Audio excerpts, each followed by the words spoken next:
Hello दोस्तों, स्वागत है आपका हमारे YouTube channel target exam only पर। आप सभी को पता है मैं आपके लिए 4th सेमेस्टर की आपके जो महा मैराथन क्लासेस लेके आई हूँ। इसमें हम बहुविकल्पीय प्रश्न कर चुके हैं। अब हम जो हैं हमारा जो 8th पेपर है इसका मैं आज आपके लिए अति लघु उत्तरीय प्रश्न कराने वाली हूँ, ठीक है। और ये हमारा सब्जेक्ट का नाम है शांति शिक्षा एवं सतत विकास। क्या नाम है? शांति शिक्षा एवं सतत विकास इसका नाम है, ठीक है। तो जल्द से जल्द हमारे साथ हमारी क्लास में जुड़ जाइए। आपके लिए जो है ये क्लास बहुत अच्छे से कराऊंगी और इस क्लास में हम जो अपने इंपॉर्टेंट क्वेश्चन करेंगे प्लस प्रीवियस ईयर पेपर होंगे और इसमें जो है मोस्ट स्टैंडर्ड क्वेश्चंस आपको देखने को मिलेंगे, ठीक है। और ये मैराथन आपके लिए रामबाण साबित होने वाली है। आपने अगर फर्स्ट क्लास नहीं देखी है इसकी बहुविकल्पीय वाली तो वो भी जरूर जाके देखिए।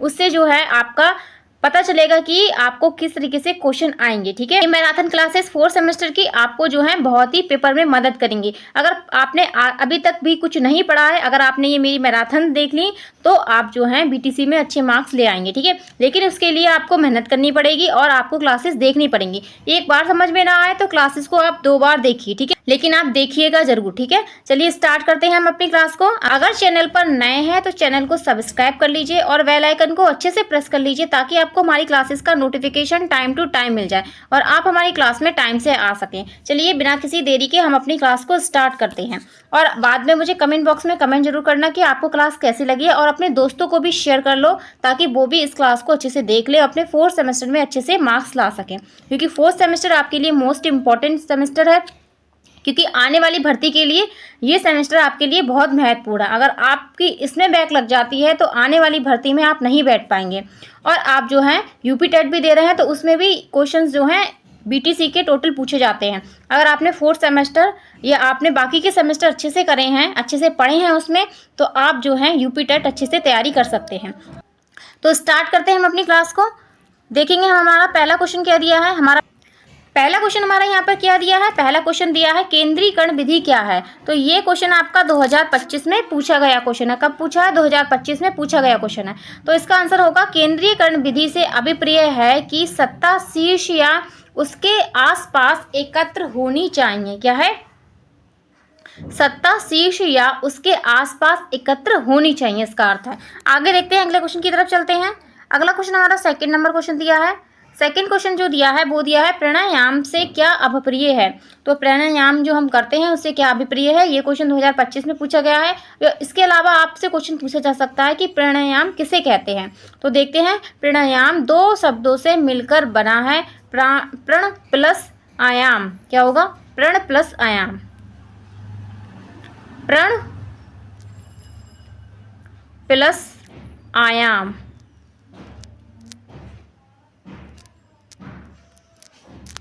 ठीक है, इन 2 शब्दों से मिलके बना है। यहाँ प्रण का अर्थ क्या होता है? श्वास, ठीक है, स्वच्छावास, ठीक है, या वायु आप कह सकते हैं। आयाम का अर्थ देखेंगे, आयाम का अर्थ होता है कि लंबाई या विस्तार। इस प्रकार प्राणायाम का अर्थ क्या होता है? सांसों का विस्तार एवं नियंत्रण, ठीक है। और उपनिषेधों में प्राणायाम को नाड़ी शुद्धि के उपयोग के रूप में स्वीकार किया गया है। किसके लिए? नाड़ी शुद्धि के उपयोग के लिए स्वीकार किया गया है। तो यहाँ पे हमारा सेकंड क्वेश्चन कंप्लीट होता है। अब चलेंगे थर्ड नंबर क्वेश्चन देखेंगे। थर्ड नंबर यहाँ पर क्वेश्चन दिया है बहिरंग योग कौन सा है या बहिरंग योग क्या है। और ये क्वेश्चन भी आपका 2025 में पूछा गया है। तो यम, नियम, आसन, प्राणायाम, प्रत्याहार को बहिरंग योग कहते हैं, ठीक है। अगला क्वेश्चन हमारा दिया है, अगला क्वेश्चन है कि नैतिकता के 5 मूल सूत्र लिखिए। तो नैतिकता के 5 मूल सूत्र क्या होते हैं? कि सत्यनिष्ठा, सम्मान, दया, न्याय, कर्तव्य और जिम्मेदारी। आगे देखते हैं, 5th नंबर क्वेश्चन यहाँ पर दिया है कि सतत विकास के 3 आयाम कौन कौन से हैं।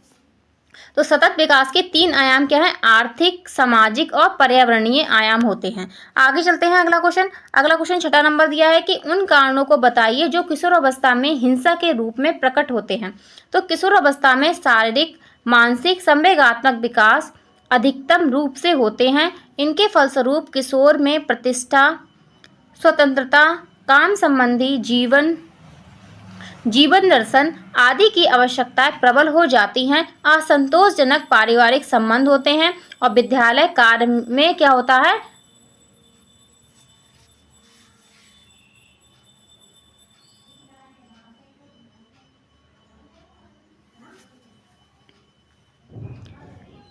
असंतोषजनक पारिवारिक संबंध होता है, विद्यालय कार्य में पिछड़ापन होता है और साथी संबंध में क्या होता है, अनुचित होना। ठीक है, इसके बाद है संचार संबंधों, संचार माध्यमों का अनुचित प्रभाव आदि किशोरों की आवश्यकताओं की पूर्ति करने में बाधक होते हैं। इससे किशोरों में हिंसात्मक व्यवहार दिखाई देता है।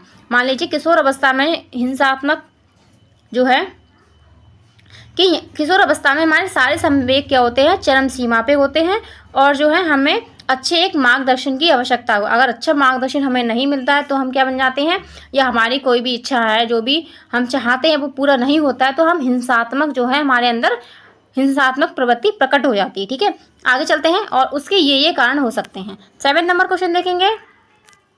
7 नंबर क्वेश्चन दिया है नैतिक शिक्षा की कोई एक परिभाषा बताइए। तो आपको परिभाषा आ सकती है या किसी राइटर के अनुसार भी पूछा जा सकता है कि किसी जो लिख सकते हैं कि बाल क्वेश्चन, तो इसका आंसर होगा बालक का सामाजिक विकास करने वाली व्यक्तित्व और संतुलित एवं सर्वगीण विकास तथा उनका दृष्टिकोण उदार बनाने वाली शिक्षा को ही नैतिक शिक्षा कहते हैं। क्या कहते हैं, नैतिक शिक्षा कहते हैं। 8 नंबर क्वेश्चन हमारा दिया, देखेंगे। 8 नंबर क्वेश्चन है जनसंचार का अर्थ बताइए। तो जनसंचार से तात्पर्य उन सभी संबंधों के अध्ययन एवं विश्लेषण से है जो एक साथ बहुत बड़ी जनसंख्या के साथ संचार संबंधी स्थापित करने में सहायक होते हैं। जनसंचार माध्यम से संचार शब्द की उत्पत्ति संस्कृत के चर, ठीक है, संस्कृत के चर धातु से हुई है जिसका अर्थ होता है चलना। क्या होता है, चलना, जिसका अर्थ होता है। ठीक है, इसको आप याद रखना कि कौन सी जो जनसंचार है इसमें संचार शब्द की उत्पत्ति किससे हुई है और इसका अर्थ क्या है, चलना है। ठीक है, आगे चलते हैं अगले क्वेश्चन की तरफ। अगला क्वेश्चन हमारा दिया है कि स्थित प्रज्ञ क्या है। तो स्थित प्रज्ञ क्या है, इसका अर्थ क्या होता है, दुखों की समाप्ति होने पर जिसके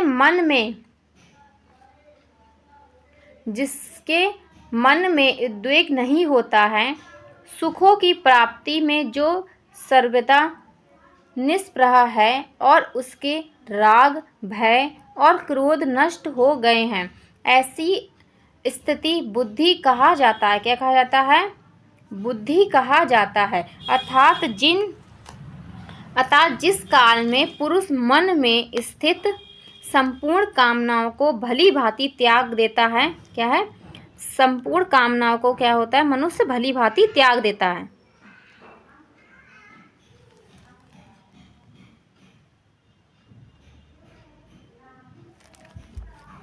संपूर्ण कामनाओं को भली भांति त्याग देता है और आत्मा में ही संतुष्ट रहता है, उस काल में वह स्थिति प्रज्ञ कहा जाता है। क्या कहा जाता है, प्रज्ञ कहा जाता है।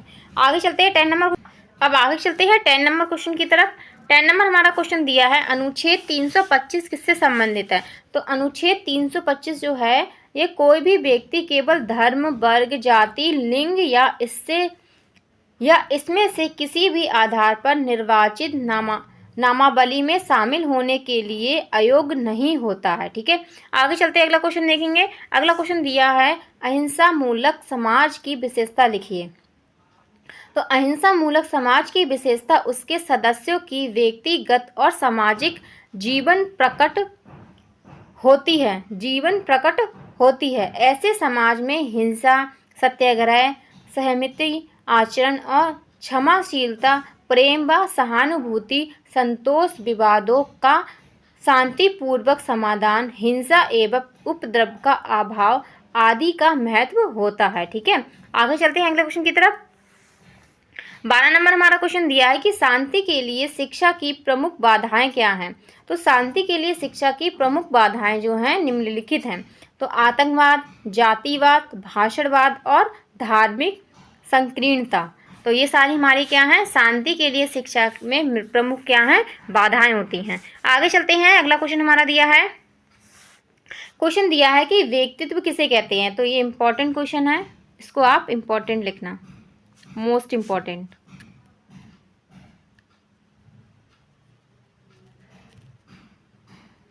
ठीक है। तो ये आपका 25 में भी पूछा गया क्वेश्चन है और ये आपका 20 और 23 में भी पूछा गया क्वेश्चन है। पूछा है कि व्यक्तित्व किसे कहते हैं। अगला क्वेश्चन पूछा जा सकता है कि व्यक्तित्व की प्रक्रिया बताइए, और इसके बाद पूछ सकता है कि व्यक्तित्व की एक परिभाषा लिखिए। तो इसमें हम देखेंगे कि व्यक्तित्व किसी व्यक्ति के बाह्य व आंतरिक गुणों की व्याख्या करता है।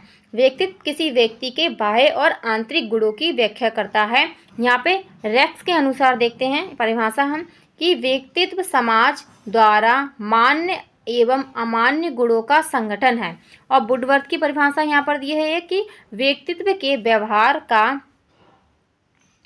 समूचा सार ही उसका व्यक्तित्व होता है। ठीक है, ये दो परिभाषाएं हमने यहाँ पर देखी हैं। तो आगे देखते हैं, अगले क्वेश्चन की तरफ चलते हैं। अगर आपको आता है तो आप इसी तरीके से इनकी परिभाषा लिख सकते हैं, छोटी भी है, याद करने में भी आसानी होगी। ठीक है, 2-3 बार आप इसको लिख के देख सकते हैं। आगे चलते हैं अगले क्वेश्चन की तरफ। अगला क्वेश्चन हमारा दिया है कि व्यक्तित्व की 2 विशेषताएं बताइए, या व्यक्तित्व की 5 गुण कौन कौन से हैं। तो गुण और विशेषता एक बात होती है। तो यहाँ पर दिया है कि अनुभव के प्रति खुलापन, फिर दिया है चैतन्यता, फिर बहिमुखिता और सहमति जन्यता। अब फिफ्थ देखेंगे। फिफ्थ यहाँ पर दिया है वायु विकृत, जिसे हम कहते हैं मनोविक्षिप्तता। ठीक है, मनोविक्षिप्तता कहते हैं। आगे चलते हैं अगले क्वेश्चन की तरफ। अगला क्वेश्चन हमारा यहाँ पर दिया है चैतन्यता से आप क्या समझते हैं। तो चैतन्यता व्यक्तित्व के प्रमुख गुण है। क्या है, व्यक्तित्व का प्रमुख गुण है, जिसके आधार पर ही व्यक्ति अपने कार्य एवं व्यवहार की प्रदर्शित करता है। क्या है, जिसके आधार पर ही व्यक्ति अपने कार्य एवं व्यवहार को क्या है, प्रदर्शित करता है। 16 नंबर क्वेश्चन देखेंगे। 16 नंबर हमारा दिया है चित्त प्रवृत्ति की अवधारणा स्पष्ट कीजिए। तो चित्त प्रवृत्ति की अवधारणा क्या है, इसको स्पष्ट करना है। तो चित्त प्रवृत्ति का अर्थ है कि चित्त प्रवृत्ति, जिसका हम कहते हैं स्वभाव, व्यक्ति के व्यक्तित्व से संबंधित स्वभाव होता है। अधिकांश यह कहा जाता है कि उस व्यक्ति का स्वभाव अच्छा है। ठीक है, उस व्यक्ति का स्वभाव अच्छा नहीं है, तो इसी को हम क्या कहते हैं, चित्त प्रवृत्ति कहते हैं। किसी का स्वभाव अच्छा है या किसी का स्वभाव बुरा है, उसी को क्या कहेंगे, चित्त प्रवृत्ति कहेंगे। और चित्त प्रवृत्ति के द्वारा व्यक्ति के व्यक्तित्व निर्धारित समाज द्वारा किया जाता है। किसके द्वारा, समाज के द्वारा यहाँ पर निर्धारित किया जाता है। तो थॉमस एवं हर्बर्ट विच के द्वारा चित्त प्रवृत्ति संबंधित 9 विशेषताएं बताई गई हैं। अब हम इन 9 विशेषताओं को देखेंगे इनके अनुसार। तो इम्पोर्टेंट क्वेश्चन आप समझ सकते हैं इसको। तो पहली इसमें इन्होंने बताई है क्रियाकलाप, फिर नियमितता, इसके बाद सांकेतिक क्रिया, फिर अनुकूलन, फिर प्रबलता, इसके बाद मनोदशा। आगे देखेंगे और दी है हमारी। इसके बाद हमारा दिया है कि ध्यान संबंधित योग्यता, फिर ध्यान अवधि, फिर संवेदनशीलता। ये आपकी क्या है, 9 यहाँ पर इनकी विशेषताएं हैं। आगे चलते हैं अगले क्वेश्चन की तरफ। अगला क्वेश्चन हमारा दिया है कि साइबर बुलिंग क्या है, कि साइबर बुलिंग का क्या अर्थ है। और ये आपका 22 और 23 में पूछा गया है। क्वेश्चन ऐसे भी पूछ सकता है कि साइबर बुलिंग से आप क्या समझते हैं। तो किसी बच्चे अथवा वयस्क को किसी अन्य बच्चे या वयस्क के द्वारा इंटरनेट या मोबाइल के प्रयोग पर प्रताड़ित या मानसिक रूप से परेशान किया जाए, इसका बाल मस्तिष्क पर गहरा प्रभाव पड़ता है तथा यह उसे नकारात्मक बना देता है। तो इसे क्या कहते हैं, साइबर बुलिंग कहते हैं। अगर ऑनलाइन आपके साथ कुछ उत्पीड़न हो रहा है या आपको मानसिक रूप से तनाव दिया जा रहा है, परेशान किया जा रहा है, इसी को हम क्या कहेंगे, साइबर बुलिंग कहेंगे। ठीक है, ये आपका या तो आपको गेमिंग द्वारा हो सकता है या आपको क्या है, किसी अन्य व्यक्ति के द्वारा ये किया जा सकता है। आगे चलते हैं अगले क्वेश्चन की तरफ। 18 नंबर हमारा क्वेश्चन दिया है अष्टांगिक योग किसे कहते हैं। तो अष्टांगिक योग सूत्र से बनाए गए योग के 8 अंग हैं। तो कौन कौन से हैं, यम है, नियम है, आसन, प्राणायाम, प्रत्याहार और क्या है, धारण, ध्यान और समाधि। ये सब आपके इम्पोर्टेंट है, ये आपसे कुछ भी पूछा जा सकता है। तो इसमें 5 क्या हैं, इसमें प्रथम 5 जो यम, नियम, आसन, प्राणायाम और प्रत्याहार, तो योग के बहिरंग हैं। क्या हैं, ये बहिरंग हैं। और जो बाहरी साधन हैं, जो समाधि है, जो बाकी के हैं साधन, और अंतिम 3 धारणा, ध्यान और समाधि, ये योग के अंतरंग मतलब आंतरिक साधन माने जाते हैं। ठीक है, क्योंकि ध्यान हम आंतरिक करते हैं, समाधि भी हम आंतरिक तरीके से लेते हैं। ठीक है, इसीलिए हम इन्हें आंतरिक कहते हैं। और जो प्राणायाम है, आसन होगा, नियम होगा और यम होगा, ये सारे क्या होंगे, बहिरंग होंगे। अब हम चलते हैं 19 नंबर क्वेश्चन की तरफ। 19 नंबर हमारा क्वेश्चन दिया है, आवांछित व्यवहार में सुधार हेतु शिक्षक द्वारा अपनाई जाने वाली सकारात्मक रणनीतियाँ कौन कौन सी हैं। तो कक्षा में छात्र का ध्यानपूर्वक निरीक्षण करें, उसके व्यवहार को देखें, उसका विश्लेषण करें और कारण का पता लगाने की चेष्टा करें। ठीक है, सेकंड यहाँ पर दिया है कि छात्रों को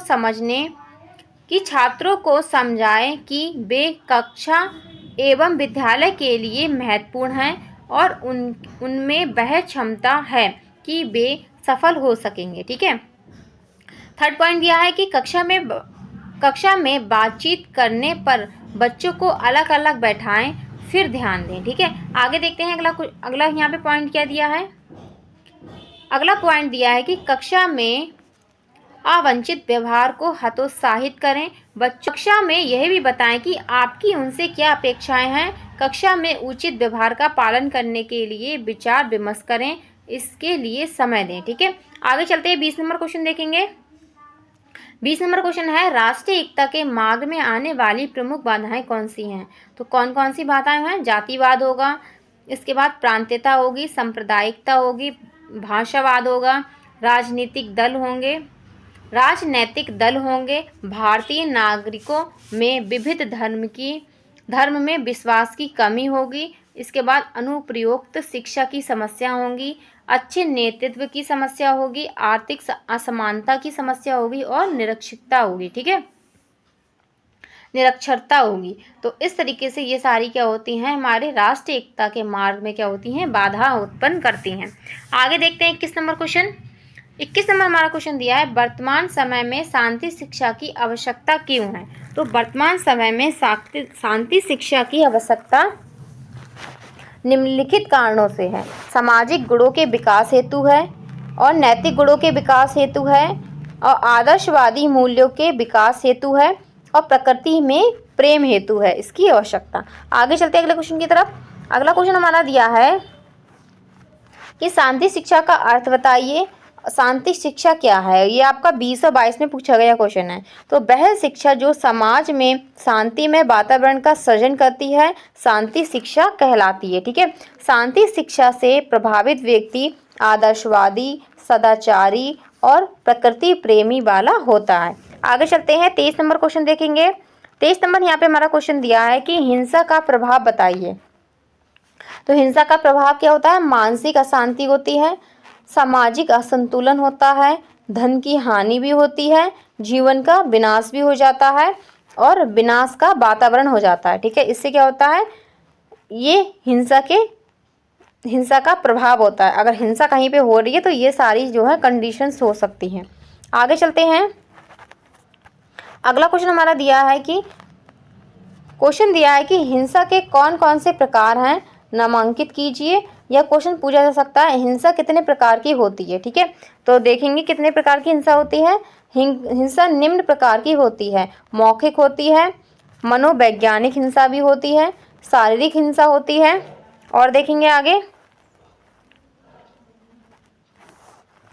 और यहाँ पर दिया है कि ढांचागत होती है, लोकप्रिय संस्कृति में अश्लीलता, ये भी क्या होती है, एक हिंसा होती है। आगे चलते हैं अगले क्वेश्चन की तरफ। अगला क्वेश्चन हमारा यहाँ पर दिया है, हिंसा के मोर्चे क्या क्या होते हैं। तो हिंसा के मोर्चे जाति पे होते हैं, लिंग पर होते हैं, भेदभाव के लिए भी होते हैं, भ्रष्टाचार के लिए होते हैं और सांप्रदायिकता के लिए भी होते हैं। आगे चलते हैं। और भी यहाँ पर हिंसा के जो हैं, तो यहाँ पे विज्ञापन भी हो सकता है और निर्धनता भी हो सकती है। आगे चलते हैं अगला क्वेश्चन हमारा दिया है, तनाव की परिभाषा लिखिए। तो तनाव व्यक्ति की वह मनोदशा है जिसमें व्यक्ति का व्यवहार असामान्य हो जाता है। तनाव की स्थिति में व्यक्ति सही गलत का सही ढंग से आकलन नहीं कर पाता, ये क्या होता है, तनाव होता है। 27 नंबर क्वेश्चन दिया है कि व्यक्तित्व के प्रमुख कितने स्वरूप होते हैं? तो व्यक्तित्व के प्रमुख कितने स्वरूप होते हैं? 3 स्वरूप होते हैं। बहिमुखी व्यक्तित्व होता है, उभयमुखी व्यक्तित्व होगा और अंतर्मुखी व्यक्तित्व होगा। ठीक है, बहिमुखी, उभयमुखी और अंतर्मुखी। आगे चलते हैं अगले क्वेश्चन की तरफ। अगला हमारा क्वेश्चन दिया है, क्रैशर के अनुसार व्यक्तित्व कितने प्रकार की होती हैं? तो क्रैशर के अनुसार व्यक्तित्व 4 प्रकार के बताए हैं। पिकनिक होता है, एस्चेनिक होता है, एथलेटिक होता है और डिस्प्लास्टिक होता है। तो इन्होंने इतने तरीके के व्यक्तित्व बताए हैं। आगे चलते हैं, अगला क्वेश्चन देखेंगे। अगला क्वेश्चन हमारा दिया है कि सेल्डर ने व्यक्तित्व के कितने प्रकार बताए हैं? तो व्यक्तित्व वाला चैप्टर आपके लिए इंपॉर्टेंट है। व्यक्तित्व में किसी के अनुसार भी उसके प्रकार पूछे जा सकते हैं, उसके भाग पूछे जा सकते हैं। तो सेल्डर ने कितने प्रकार के बताए हैं? 3 प्रकार के भाग बताए हैं व्यक्तित्व के। एक होता है एंडोमार्फिक, ठीक है, और मेसोमार्फिक और एक्टोमार्फिक। ठीक है, ये 3 प्रकार के इन्होंने बताए हैं सेल्डर के अनुसार। आगे देखते हैं, अगला क्वेश्चन है कि न्यूमन और स्टर्न ने व्यक्तित्व के कितने भागों में विभाजित किया है? तो न्यूमन तथा स्टर्न ने व्यक्तित्व को 2 भागों में विभाजित किया है। एक यहाँ पे बताया इन्होंने, विश्लेषणात्मक होता है व्यक्तित्व और संश्लेषणात्मक व्यक्तित्व होता है। आगे देखेंगे अगला क्वेश्चन। अगला क्वेश्चन हमारा दिया है, आदत किसे कहते हैं? तो आदत एक अर्जित व्यवहार है जो स्वतः होता है। क्या होता है? जो स्वतः ही होता है। प्रत्येक व्यक्ति में यह नैसर्गिक गुण पाया जाता है। जेम्स के अनुसार देखेंगे, किसके अनुसार? जेम्स के अनुसार।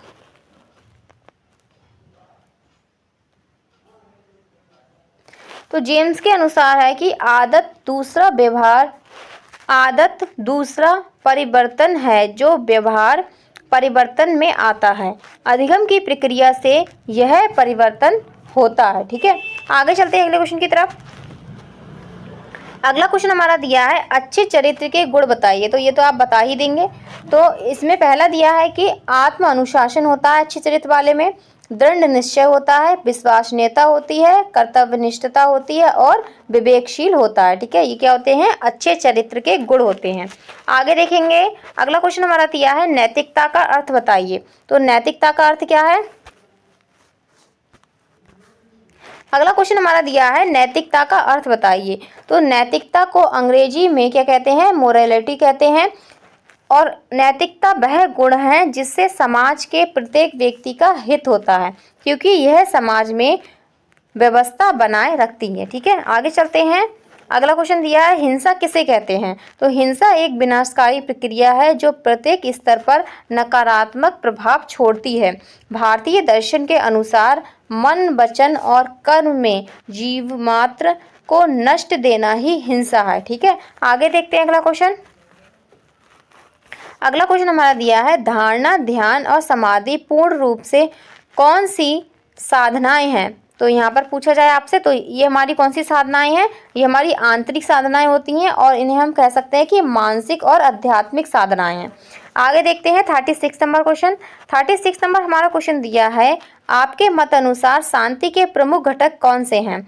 तो शांति के प्रमुख घटक कौन कौन से हैं? अहिंसा है, सत्यवरण है और समानता है, सहनशीलता होगी, अनुकंपा होगी, दयालुता होगी, मित्रता होगी, उदारता, खुलापन, आपसी समझ एवं बातचीत और सभी से प्रेम एवं प्रेम पूर्वक व्यवहार, पूर्वग्रहों से स्वतंत्रता, वैश्विक भाईचारा का दृष्टिकोण इत्यादि। ये सभी क्या हैं?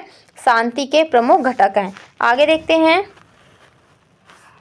अगला क्वेश्चन हमारा दिया है कि गेट्स के अनुसार तनाव किसे कहते हैं? तो क्वेश्चन डेफिनेशन से भी पूछा जा सकता है, जैसे कि मैंने आपको बताया था। तो गेट्स के अनुसार तनाव क्या है?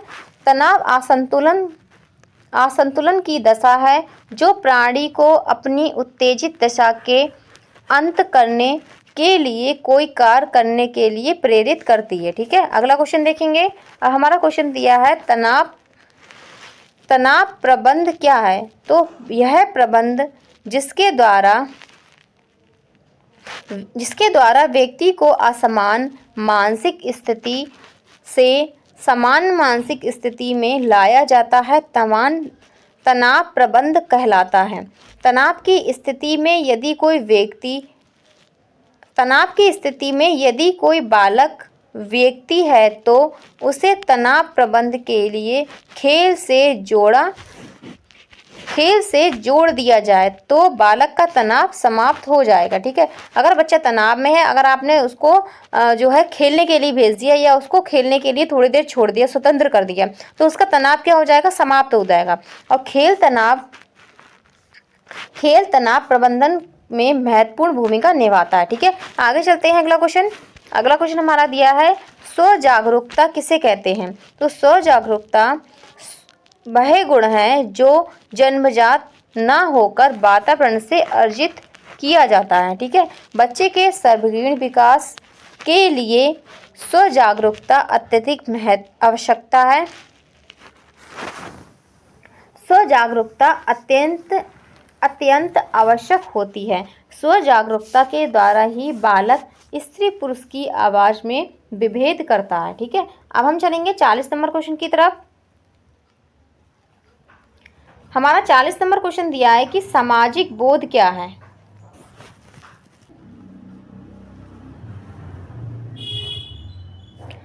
तो सामाजिक बोध का संबंध बालकों के मस्तिष्क से होता है। यदि कोई बालक समाज में विभिन्न पहलुओं को समझकर समाज के लोगों को अपनी बातों तथा विचारों से प्रभावित करता है तो यह माना जाता है कि बालक में सामाजिकता बोध प्रबल है। तो सामाजिक बोध के अंतर्गत बालकों में नेतृत्व की एकता, निर्णय की योग्यता और सार्थक अवलोकन एवं गत्यात्मक कुशलता आदि गुण आते हैं। अब हम चलते हैं 41 नंबर क्वेश्चन की तरफ। 41 नंबर हमारा क्वेश्चन दिया है कि चरित्र किसे कहते हैं? तो चरित्र व्यक्ति का वह मानसिक गुण है जो उसके सामाजिक व्यवहार को निर्धारित करता है और चरित्र व्यक्ति के व्यक्तित्व का प्रमुख गुण है। इसके बाद हम देखेंगे डेफिनेशन देखेंगे किसके अनुसार, बी.एन. झा के अनुसार डेफिनेशन हम देखेंगे इनकी। ठीक है, तो बी.एन. झा ने क्या कहा है कि चरित्र व्यक्ति का वह मानसिक तत्व है जो उसके सामाजिक व्यवहार को निर्धारित करता है। यह एक मानसिक संरचना है जो उसकी सभी क्रियाओं के मूल में विद्यमान रहती हैं। ठीक है, आगे चलते अगला क्वेश्चन देखेंगे। अगला क्वेश्चन दिया है, तनाव कम करने के किन्हीं दो अप्रत्यक्ष विधियां बताइए। तो कौन सी हैं? मूवमेंट और श्वसन क्रिया, ये दो विधियां होंगी। आगे चलते हैं। अगला क्वेश्चन दिया है, मानवाधिकार शिक्षा के दो प्रमुख उद्देश्य हैं। तो मानवाधिकार शिक्षा के दो प्रमुख उद्देश्य क्या हैं? विश्व बंधुता की भावना जागृत करना और समानता की भावना जागृत करना। 44 नंबर हमारा क्वेश्चन क्या दिया है? 44 नंबर क्वेश्चन है, प्रभावी शांति निर्माता बनने हेतु विद्यार्थी में कौन से व्यक्तित्व कौशल विकसित किए जाने चाहिए? तो प्रभावी शांति निर्माता बनने हेतु विद्यार्थी में खुलापन हो, बहिर्मुखता हो और कर्तव्यनिष्ठता हो, सहमतता हो और इसके आदि व्यक्तित्व कौशल विकसित किया जाना चाहिए। ठीक है, अगला क्वेश्चन है 45 नंबर है। 45 नंबर क्वेश्चन है कि एसडीजी का पूरा नाम बताना है। तो संधारणीय विकास शिक्षा इसका पूरा नाम है। अगला क्वेश्चन 46 नंबर है कि शांति से क्या अभिप्राय है? तो मानव शांति की समस्या अनादि काल से चली आ रही हैं। शांति के अंतर्गत वह स्थायी भावना जिससे प्रेरित होकर वह व्यक्ति, समूह, समाज या देश दूसरों द्वारा अनुशासित विचारों के प्रति सहिष्णुता और भाईचारे की भावना का निरंतर प्रभाव करता है। ठीक है, ये हमारा 46 नंबर कंप्लीट होता है। अब हम चलते हैं 47 नंबर क्वेश्चन की तरफ। क्वेश्चन यहाँ पर दिया है कि भारतीय जीवन मूल्य पर प्रकाश डालिए। तो श्रीमद् भगवत गीता में व्यक्ति के व्यक्तित्व के विकास के लिए कितने 26 सद्गुण बताए गए हैं? तो ये कौन से हैं? आशय, सत्व, आशुद्ध, दान, यज्ञ, स्वाध्याय, तप, अहिंसा, सत्य, अक्रोध, त्याग, शांति, सभी प्राणियों पर दया, क्षमा, अहंकार, शून्यता और घृणा से दूर रहना इत्यादि। ये सभी क्या है? हमारी श्रीमद् भगवत गीता में बताए गए व्यक्तित्व के विकास के क्या हैं, 26 सद्गुण हैं। आगे चलते हैं, 48 नंबर हमारा क्वेश्चन दिया है कि सर्वोदय कार्यक्रम का पर टिप्पणी लिखिए। क्या है, सर्वोदय कार्यक्रम पर टिप्पणी लिखिए। तो सर्वोदय समाज में सभी सुख होते हैं। सर्वोदय का रास्ता प्रेम और प्रेम के द्वारा ही शांति स्थापित हो सकती है। ठीक है, अब हम चलते हैं अगले क्वेश्चन की तरफ। अगला क्वेश्चन हमारा 49 नंबर है। क्वेश्चन दिया है कि व्यक्तित्व विकास की आवश्यकताएं बताइए। तो पहली आवश्यकता है कि जन्म से पूर्व की अवस्था, शैशवावस्था, बाल्यावस्था और किशोर अवस्था, ये हमारी 4 अवस्थाएं होती हैं। यह व्यक्तित्व विकास की यही अवस्थाएं होती हैं। आगे चलते हैं, अब हम देखेंगे 50 नंबर क्वेश्चन। 50 नंबर क्वेश्चन दिया है अंतरंग योग क्या है। अभी हमने ऊपर पढ़ा था तो आपको याद भी होगा। तो धारणा, ध्यान, समाधि को अंतरंग योग कहते हैं, या हमें आंतरिक योग भी कह सकते हैं। ठीक है, अब हम चलते हैं, यहाँ पे हमने 50 नंबर क्वेश्चन कंप्लीट कर लिया है। 51 नंबर क्वेश्चन देखेंगे। 51 नंबर हमारा क्वेश्चन दिया है यम, जिसे हम अष्टांगिक योग कहते हैं।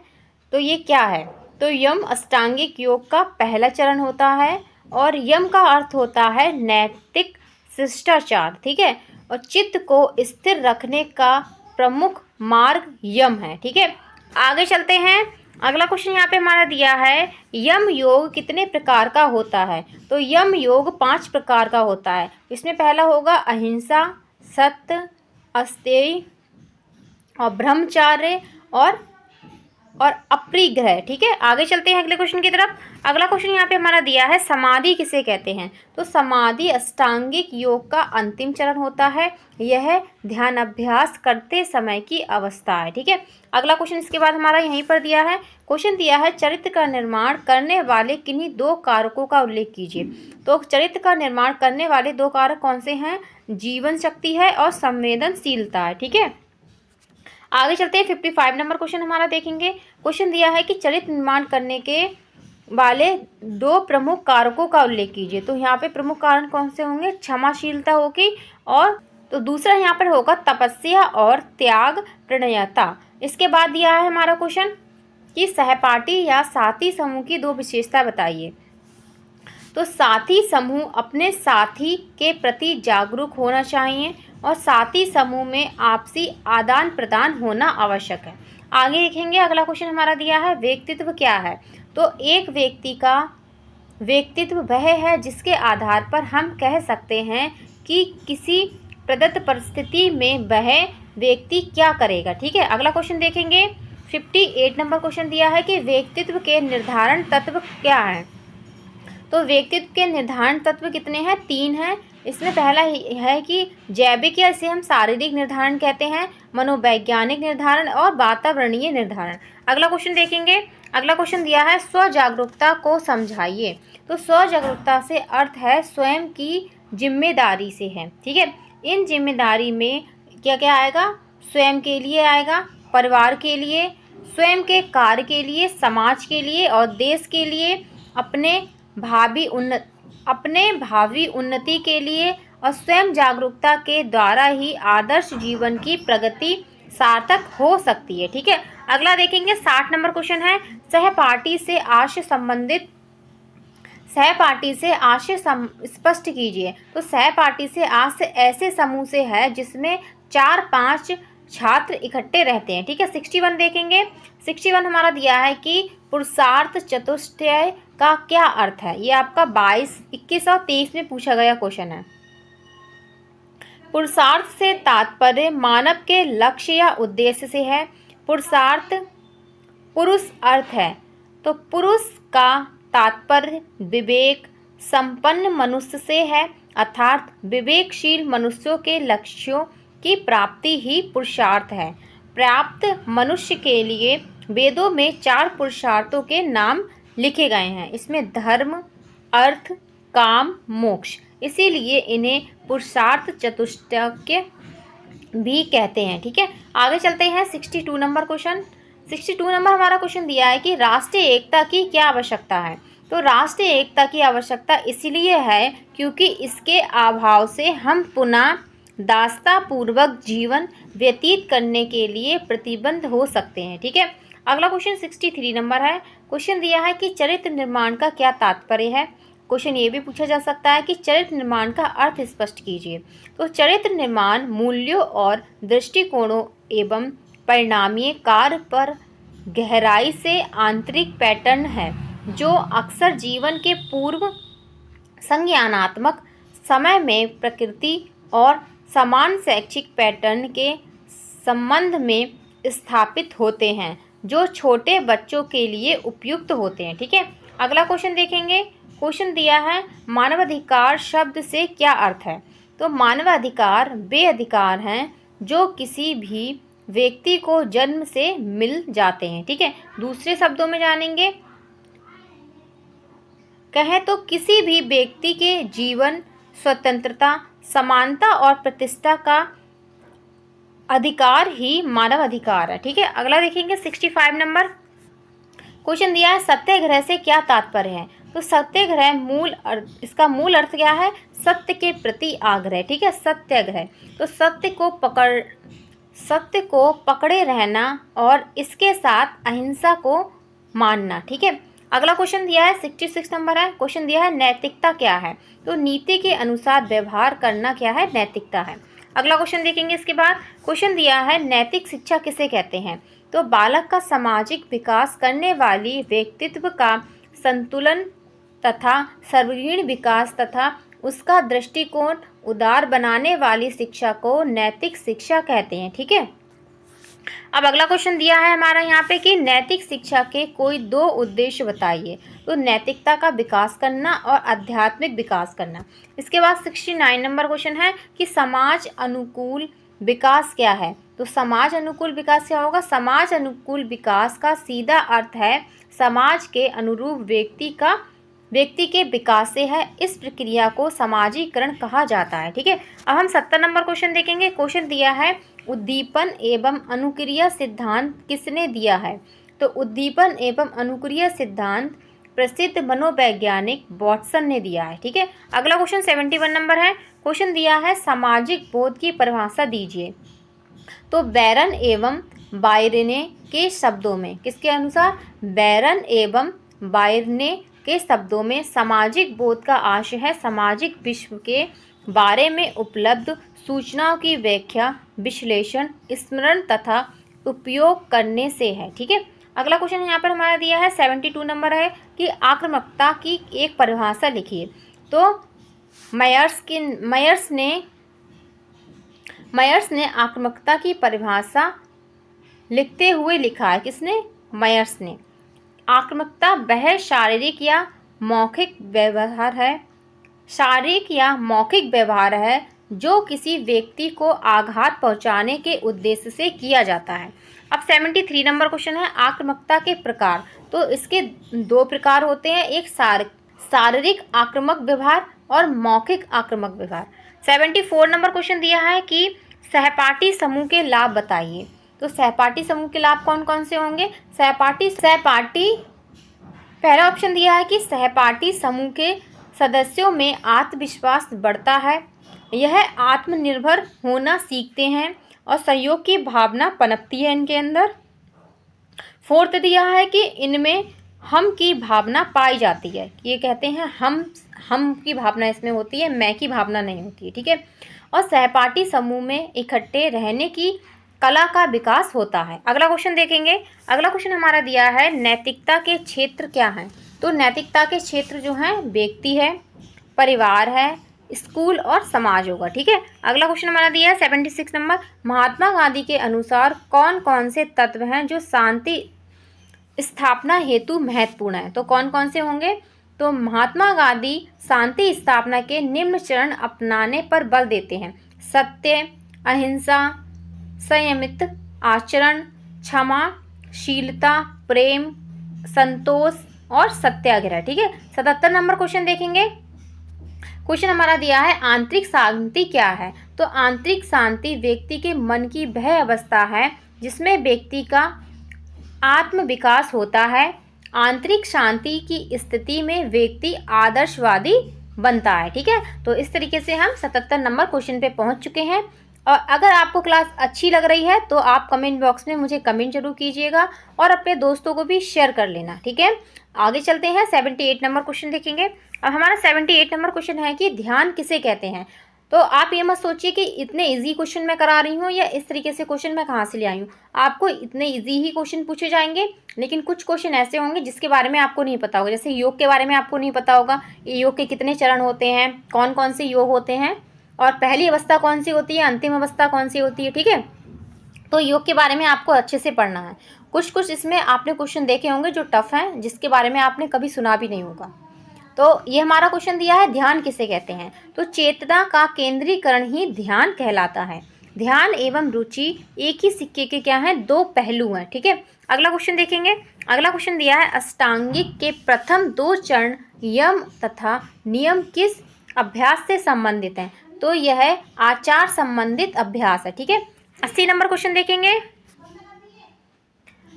80 नंबर क्वेश्चन दिया है कि अष्टांग के 2 चरण आसन और प्राणायाम किस अभ्यास से संबंधित हैं। तो ये हमारे भौतिक रूप से योग्य अभ्यास हैं, ठीक है। भौतिक रूप से योग्य अभ्यास हैं ये। 81 नंबर क्वेश्चन दिया है, अहिंसा से अभिप्राय स्पष्ट कीजिए। तो अहिंसा को आमतौर पर परिवार, घर के सदस्यों, अंतरंग साथी, सहयोगी व्यक्तियों या समूहों पर निरंतर स्थापित करने के उद्देश्य से व्यवहार की एक पद्धति के रूप में समझा जा सकता है, ठीक है। अगला क्वेश्चन हमारा 82 नंबर आया है कि हिंसा के कुल कितने रूप देखने को मिलते हैं। तो हिंसा के कुल 9 रूप देखने को मिलते हैं, जो हम ऊपर देख चुके हैं, ठीक है। अगला क्वेश्चन देखेंगे। अगला क्वेश्चन यहाँ पर दिया है 83 नंबर है कि अनुचित दबाव के अंतर्गत मनोवैज्ञानिक हिंसा के क्या क्या रूप हो सकते हैं, स्पष्ट कीजिए। तो पहला यहाँ पे हो सकता है कि कानून का पालन ना करना, इसके बाद कानूनी सलाह या सहायता नहीं ले सकते हैं, घर से बाहर नहीं जा सकते हैं, और स्वास्थ्य लाभ के लिए डॉक्टर नहीं बुला सकते हैं। ये क्या है, मनोवैज्ञानिक हिंसा के क्या है, रूप हैं। आगे चलते हैं। अगला क्वेश्चन हमारा दिया है कि विवादों के बाद समझौते की प्रक्रिया के मूलभूत चरणों का उल्लेख कीजिए। तो विवादों के बाद समझौते की प्रक्रिया के लिए मूलभूत चरण जो हैं आवश्यक हैं। पहला दिया है कि वातावरण को प्रेरक एवं भयमुक्त बनाना। क्या बनाना, प्रेरक और भयमुक्त बनाना वातावरण को। इसके बाद आत्मविश्वास तथा भरोसा जागृत करना।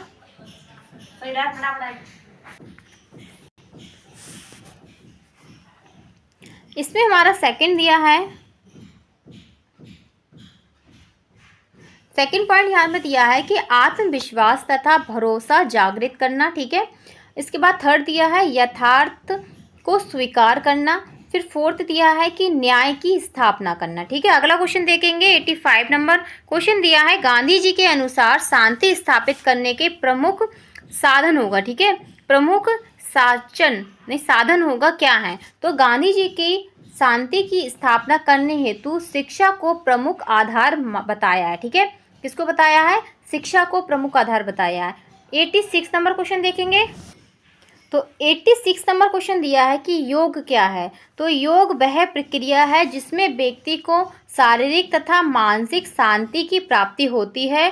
चित्त को एकाग्र करने का योग सबसे महत्वपूर्ण साधन है, ठीक है। अगला क्वेश्चन देखेंगे। क्वेश्चन दिया, अष्टांगिक योग का संबंध किस विद्वान या महर्षि से है। तो अष्टांगिक योग किसने दिया है, योग के जनक कौन है, पतंजलि है। कौन है, पतंजलि है, ठीक है। 88 नंबर क्वेश्चन हमारा दिया है, शांति मूल किसे कहते हैं। तो शांति मूल के अंतर्गत विश्व बंधुता, इसके बाद एवं विश्व बंधुता एवं मानवहित सर्वोपरि होता है, ठीक है। मानवीय कल्याण ही शांति मूल्य का सर्वश्रेष्ठ उद्देश्य होता है। 89 नंबर क्वेश्चन देखेंगे कि लोकतंत्र क्या है। तो अब्राहम लिंकन के अनुसार है, लोकतंत्र शासन का वह रूप है जिसमें जनता के द्वारा और जनता के लिए शासन हो, ठीक है। इंपॉर्टेंट है, ये पूछ ली जाती है इनकी डेफिनेशन कि ये किसके द्वारा कहा गया है। अगला क्वेश्चन देखेंगे। 90 नंबर क्वेश्चन दिया है, सतत विकास क्या है। तो सतत विकास को पोषणीय विकास भी कहा जाता है। मानव का संतुलित एवं स्थिर विकास जिसका संबंध प्रकृति साधनों के प्रत्यक्ष पक्ष से है। सतत विकास कहलाता है। इसके बाद हमारा क्वेश्चन यहीं पर दिया है कि क्वेश्चन दिया है अष्टांगिक योग का कौन सा चरण इंद्रिय निग्रह का उपयोग बताता है? तो प्रत्याहार। ठीक है, अगला क्वेश्चन देखेंगे।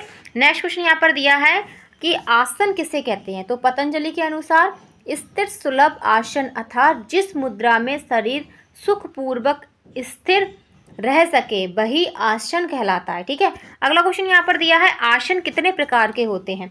तो आसन कितने प्रकार के होते हैं? 3 प्रकार के होते हैं। ध्यानात्मक आसन होता है, विश्रामनात्मक आसन होगा, इसके बाद संबंधनात्मक आसन होगा। तो ये 3 प्रकार के आसन होंगे। अगला क्वेश्चन हमारा दिया है धारणा किसे कहते हैं? तो चित्त को एक विषय वस्तु पर स्थिर करने की प्रक्रिया को धारणा कहते हैं। ठीक है, अगला क्वेश्चन यहीं पर दिया है योग दर्शन के जनक हैं। तो योग दर्शन के जनक कौन है? अभी हमने देखा था पतंजलि हैं। अगला क्वेश्चन इसके बाद हम देखेंगे। क्वेश्चन दिया है 96 नंबर कि भारत में राष्ट्रीय मानवाधिकार आयोग का गठन कब और किस उद्देश्य से हुआ था? तो भारत सरकार ने राष्ट्रीय मानवाधिकार आयोग का गठन 12 अक्टूबर 1993 में किया था। इनका उद्देश्य था भारतीय नागरिकों को न्याय, स्वतंत्रता, समानता, बंधुता, राष्ट्रीय एकता तथा अखंडता आदि मानव अधिकारों पर बल देना था। ठीक है, अब हम देखेंगे अगला क्वेश्चन हमारा दिया है 97 नंबर है। क्वेश्चन दिया है भेदभाव को दूर करने के उपाय बताइए। तो भेदभाव को दूर करने के उपाय क्या होंगे? ये आपका 2020 में पूछा गया क्वेश्चन है कि भेदभाव को दूर करने के उपाय गरीबों के कल्याण हेतु उन्हें आगे बढ़ाने के लिए अनेक योजनाएं चलानी होंगी, अर्थात आर्थिक भेदभाव दूर हो और सभी को समान अधिकार मिले। स्वाभाविक भेदभाव को दूर करने के लिए जातिगत व्यवस्था को मिटाना होगा तथा सभी जातियों को समान अधिकार देने होंगे। ठीक है, तभी क्या है, देश से भेदभाव खत्म होगा। आगे चलते हैं। 98 नंबर क्वेश्चन है कि अहिंसा से क्या तात्पर्य है? तो अहिंसा का समान अर्थ क्या होता है? हिंसा ना करना। ठीक है, अहिंसा का कुछ लोग समझ लेते हैं कि हिंसा करना, तो अहिंसा का मतलब होता है हिंसा ना करना। तो इसका व्यापक अर्थ क्या है? किसी भी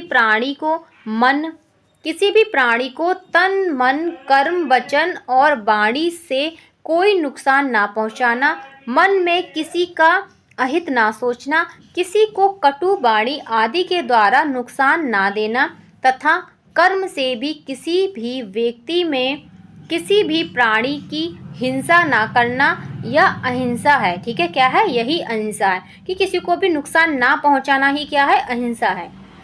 आगे चलते हैं। 99 नंबर क्वेश्चन देखेंगे। क्वेश्चन हमारा दिया है सामाजिक तनाव से क्या अभिप्राय है? तो जो तनाव समाज के लोगों के द्वारा उत्पन्न होता है उसे हम सामाजिक तनाव कहते हैं। ठीक है, नेक्स्ट क्वेश्चन देखेंगे। 100 नंबर क्वेश्चन हमारा है। क्वेश्चन यहाँ पर दिया है सतत विकास की आवश्यकता बताइए। तो सतत विकास की आवश्यकता क्या है? निम्नलिखित है। इसमें पहली दी है कि पर्यावरणीय साधनों का सर्वोत्तम उपयोग करना, संतुलित विकास करना, मानवीय मूल्यों का विकास करना, पर्यावरणीय मूल्यों का विकास करना, फिर वैश्विक पर्यावरणीय नीति का निर्माण करना। ये सभी क्या है? सतत विकास की आवश्यकताएं हैं। अब यहाँ पे हमारे 100 क्वेश्चन कंप्लीट हो चुके हैं। आगे चलते हैं। 101 नंबर क्वेश्चन देखेंगे। क्वेश्चन हमारा दिया है प्रत्याहार किसे कहते हैं? तो प्रत्याहार पतंजलि के अष्टांगिक योग के आंतरिक तथा बाह्य अवस्थाओं में सेतु की भांति है। तो क्या है? यह सेतु की भांति कार्य करता है प्रत्याहार। ठीक है, अगला क्वेश्चन देखेंगे। 102 नंबर है कि शांति शिक्षा में मूल्य का क्या अर्थ है? तो मूल्य का अर्थ उन लक्ष्यों, विश्वासों, विचारों एवं सूक्ष्म तत्वों से है जो जीवन के सार्थक बनने में सहयोग देते हैं। शांति शिक्षा में मूल्यों का विशेष महत्व है। 103 नंबर क्वेश्चन हमारा दिया है योग सूत्र के 8 अंग कौन कौन से हैं? तो योग सूत्र के 8 अंग हैं। इसको हम पहले भी चुके हैं, इसे हम पहले भी कर चुके हैं। यम है, नियम है, आसन है, प्राणायाम है, प्रत्याहार है, धारणा है, ज्ञान है और समाधि है। 104 नंबर क्वेश्चन देखेंगे। क्वेश्चन हमारा दिया है कि मीडिया के अंतर्गत कौन कौन से संचार माध्यमों को सम्मिलित किया जाता है? तो मीडिया से आर्ष संचार के ऐसे साधन हैं जिसके द्वारा समाचार पत्र, मनोरंजन, शिक्षा, विभिन्न आंकड़ों तथा वैज्ञानिक अथवा विज्ञापनों का प्रसारण किया जाता है। इसके अंतर्गत समाचार पत्र आते हैं, पत्रिकाएं आती हैं, टेलीविज़न आएगा, रेडियो आएगा और टेलीफोन आएगा। उसके बाद फैक्स एवं इंटरनेट आदि संचार माध्यमों को प्रमुखता सम्मिलित किया गया है। आगे देखते हैं 105 नंबर क्वेश्चन है कि क्वेश्चन दिया है विद्यालय पाठ्यक्रम में शांति शिक्षा का क्या महत्व है। तो पाठ्यक्रम में शांति शिक्षा की आवश्यकता का कारण बालक में शांति से संबंधित अंतर्निहित गुणों एवं शक्तियों को उनके कार्य व्यवहार अथवा आचरण में लाना है, जिससे वह दूसरों के साथ शांतिपूर्वक ढंग से रहने और शांति मूल्यों का पोषण करने में समर्थ हो सके। ठीक है, तो यहाँ पे हमारा ये 105 नंबर क्वेश्चन भी कंप्लीट हो गया है और ये हमारी क्लास का लास्ट क्वेश्चन है।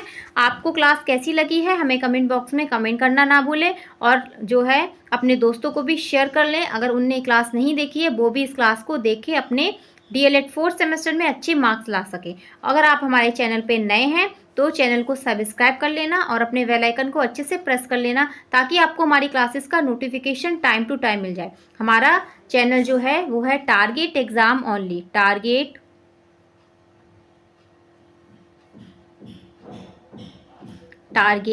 एग्जाम ओनली और टारगेट एग्जाम ओनली पर ऐसे ही बने रहना। आगे भी मैं आपको आपके 4th सेमेस्टर से रिलेटिव क्लासेस कराऊंगी। अगर आपने मेरी पिछली क्लासेस नहीं देखी हैं आप उनको भी कंप्लीट कर लीजिए ताकि आप DLED के लिए अच्छे से प्रिपेयर हो सकें और अपनी प्रैक्टिस जो है अच्छे से कर सकें। ये मैराथन क्लासेस आपको रामबाण साबित होंगी। तो आज के लिए बस इतना ही, हम इस क्लास को यहीं पे ख़त्म करते हैं। नेक्स्ट क्लास में फिर से हाजिर होंगे आपके सामने। ओके, धन्यवाद, कीप वॉचिंग।